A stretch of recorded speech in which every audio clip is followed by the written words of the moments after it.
Hi guys, so here I am. I know that I haven't really kept you all updated on my second cycle here with trying to conceive after having my twin girls. I don't know. I could just say that I'm busy, which I'm always busy, but I just haven't been as like into this cycle as I was the last cycle, because the last one was the first one after a really like long hiatus, having my girls, raising them, all of that. So, and I was really, really, really disappointed that it was a BFN. I really expected to get pregnant that time. I was so naive. I don't know what I was thinking. Why did I think it would be easy this time?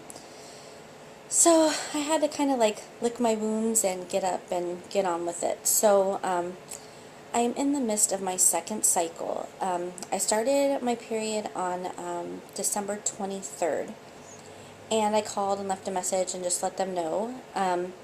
They had me come in, I think I was on like cycle day 5, and they had me start the injections, but because I was such a slow responder, she decided, instead of having me come like the 3rd or 4th day, to actually just continue me for a full week before I went back.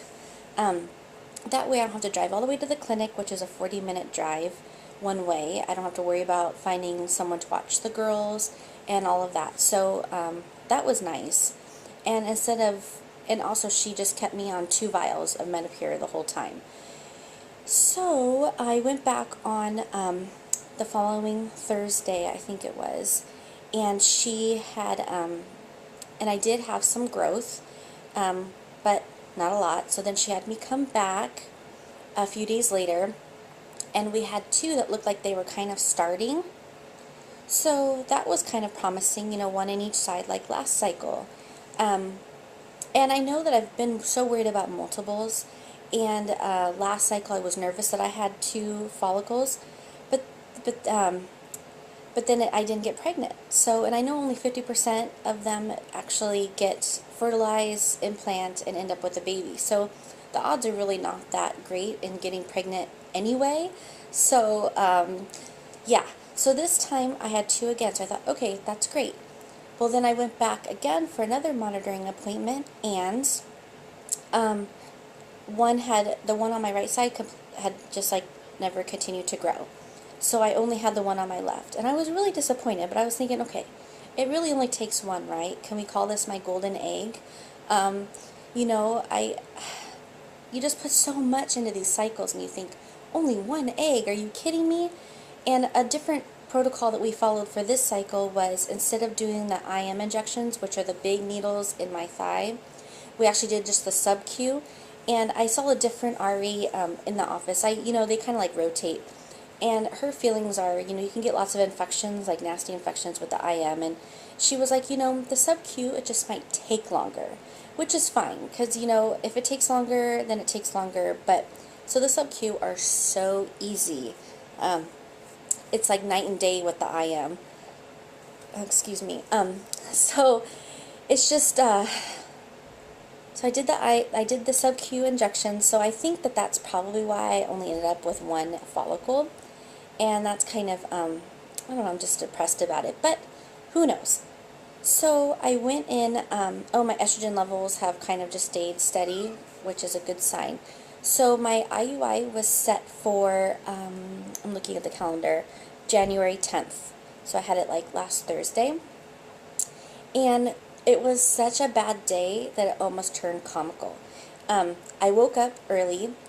I had to be at the clinic by a certain time. So I woke up early, I went downstairs, 1 cat had pooped in 1 corner, 1 cat had vomited in another, which is completely rare. They never do that. The girls woke up freakishly early, which really sucked because, the hubby had to do his deed in his little girlfriend cup, and it made it really difficult. I had to kind of keep them downstairs so that he could have his privacy, but it was really hard because they want daddy and they're crying for daddy and blah. So then it was raining, and so that means there's going to be traffic and a bunch of idiots on the freeway because it's California, and no one's used to driving in the rain.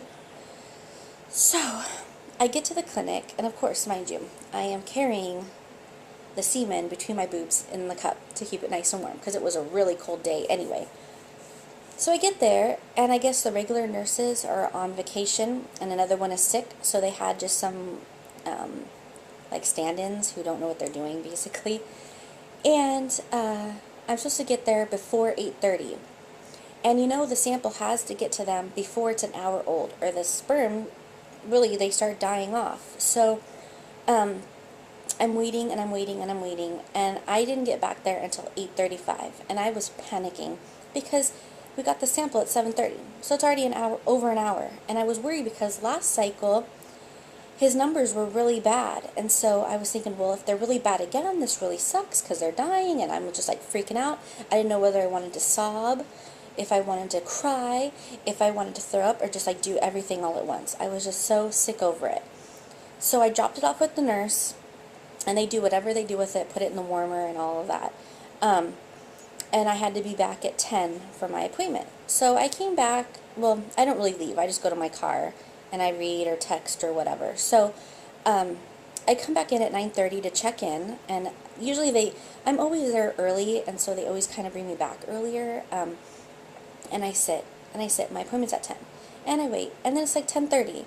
And then I go up to the front, I'm like, what's going on here? And they call into the back. They're like, oh, just be a few more minutes. So they finally get me back there. I think it was like 10:40. And I'm not mad at them because it's like never like this. I was just like, what is going on with your office today, when I saw the nurse practitioner. And she's the one that's pretty much done all of my IUI, so she knows me really well. And she was like, you know, the office is horrible. People are out that are usually here, and no one knows what they're doing, so I apologize. But bottom line, I was just panicking. I was thinking that she's going to come in and go, Mrs. Rosado, the sample was awful. We're going to pass on the IUI this time. And I just was like prepared to be devastated. Because it's like you do all of these monitoring and all of the blood work and all of the injections, and then you're like, and then this like last point. But then she was like, you know what? His sample was actually really good. She says, when you dropped it off, only about 60% were motile, but she says by the time we heated them up, we washed them, did the vitamin drink, as they call it, she said they were like 80%. So hopefully that's positive, I'm just going to take that and say, okay, good. So she recommended, after the IUI, she recommended that we have sex for the next 4 nights. Okay, people, I am tired of this part of trying to conceive, because you know what? It's exhausting. My parts are tired. My husband says I'm treating him like a workhorse, but you got to do what you got to do, right? So we finished our homework. We've done all of our homework. We didn't miss a night, so I'm really proud of ourselves. Last time we missed a night because my hubby actually fell asleep.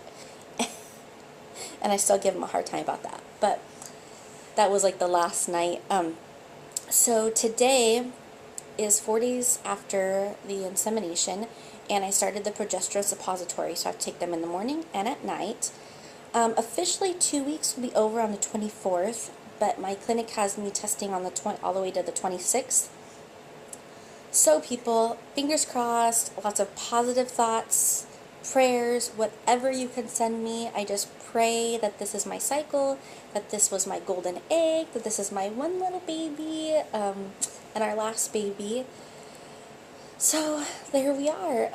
I know it's too early to have any symptoms, of course, so I'm not even going to go there. So that's where we're at. Thanks again for all of your support and following this crazy journey. I will update you guys whether it is a positive or a negative. So fingers crossed. Thanks again, guys. Bye.